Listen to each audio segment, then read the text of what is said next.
நிறைய விஷயங்கள்ல இஸ்லாம்ல சொல்லப்பட்டிருக்கக்கூடிய வாழ்வியல் முறைகளும் நம்மளுடைய தமிழரின் வாழ்வியல் முறைகளும் ஒத்த கருத்தோட இருக்கிறத என்னால பார்க்க முடிஞ்சதுன்னு வச்சுக்கோங்க. என்னென்ன மாதிரி ஒத்த கருத்துக்கள் அந்த மாதிரி இருக்கு? ஒத்த கருத்துக்கள்னு சொன்னா உதாரணத்துக்கு எடுத்துக்கோமே, நம்ம வந்து தாய் வழி சமூகம், அது உங்களுக்கு நல்லாவே தெரியும். தாயை வந்து நம்ம வந்து பிரதானப்படுத்தக்கூடியவர்கள்.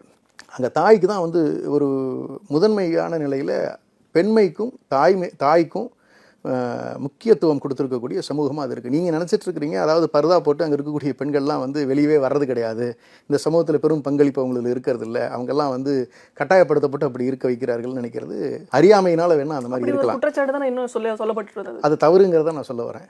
ஏன்னா இதெல்லாம் யாரும் பேச தவறுறாங்கன்னு தான் நான் சொல்கிறேன். நான் நீங்கள் அதில் ரொம்ப சிறப்பாக நான் இன்னும் ஒரு படி மேலே சொல்கிறேன். நான் என்ன இது இஸ்லாத்தில் சமூக நீதிங்கிற ஒரு நூல், ஒரு ரெஃபரலாக நான் எடுத்திருக்கேன். சரியா? இதில் ரொம்ப அழகாக சொல்லியிருப்பாங்க. தாய் வழி சமூகத்துக்கு நாம் எப்படி ஒரு முக்கியத்துவம் கொடுத்து தாயை பிரதானப்படுத்துகிறோமோ, அதே மாதிரி நபிகள் நாயகம் குரானில் என்ன சொல்லியிருக்கார் அப்படிங்கிறத நான் வாசித்து காட்ட விரும்புகிறேன். ஏன்னா ஆதாரத்தோடு சொல்கிறது தான் நமக்கு உகந்தது. தமிழர்களும் வந்து ஆதாரத்தோடு சொல்லக்கூடிய விஷயங்களை தான் வந்து ஏற்கின்ற பழக்கம் உண்டு. நீங்கள் அதில் என்ன சொல்கிறாங்கன்னா, ஒரு மனிதர் நபி அவர்களிடம் வந்து, அல்லாவின் தூதரே, நான் சிறந்த தோழமை கொள்வதற்கு மிக தகுதியானவர் யார் என கேட்டார்.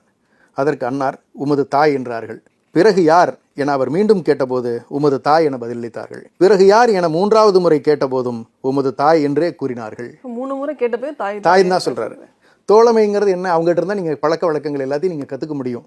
நம்ம தமிழ் சமூகத்திலையும் நம்ம எப்படி சொல்கிறோம், தாய் தான் நமக்கு எல்லாமே கற்றுக் கொடுக்குறதா நம்ம வந்து சொல்கிறோம். கொற்றவைங்கிறது யார்? தாய் வழிபாடு. நம்ம தாய் வணங்கக்கூடிய ஒரு சூழ்நிலை. அப்போ அவர்களை தான் பிரதானப்படுத்துகின்றோம். அதற்கடுத்து யார் என அவர் திரும்ப கேட்ட பொழுது, உமது தந்தை என்றார்கள். 4வது முறையாக கேட்கும்போது தந்தைங்கிறது. அப்போ நம்ம தாய் வழி சமூகத்தில் எந்த அளவுக்கு முக்கியத்துவம் தாய் கொடுக்குறோமோ அதே முக்கியத்துவம் அவங்க கொடுக்குறாங்களா அவங்க சமூகத்தில்? இதை நீங்கள் எப்படி நீங்கள் வந்து ஆனால் நீங்கள் சனாதன தர்மத்தை பின்பற்றக்கூடிய அந்த மாற்று வழிபாடு, அந்த ஹிந்துன்னு சொல்லக்கூடியவர்கள் அவங்க என்ன பண்ணுறாங்கன்னு நினைக்கிறீங்க? சனாதன தர்மத்தில் எங்கே கொண்டு போய் பெண்மையை வைக்கிறாங்க? 6ஆம் நிலையில் கொண்டு போய் நிறுத்துறாங்க. தீண்டத்தகாதவர்களாக பார்க்கக்கூடிய நிலையில் ஒரு ஏதாவது மனித உருவில் உள்ள ஒரு ஃப்ளஷ்ஷாக தான் அவங்க வந்து பார்க்குறாங்க. இதில் அப்படி இல்லையே. நீங்கள் இதில் மிகப்பெரிய ஒற்றுமை அல்லவா? நம்ம தமிழ் சமூக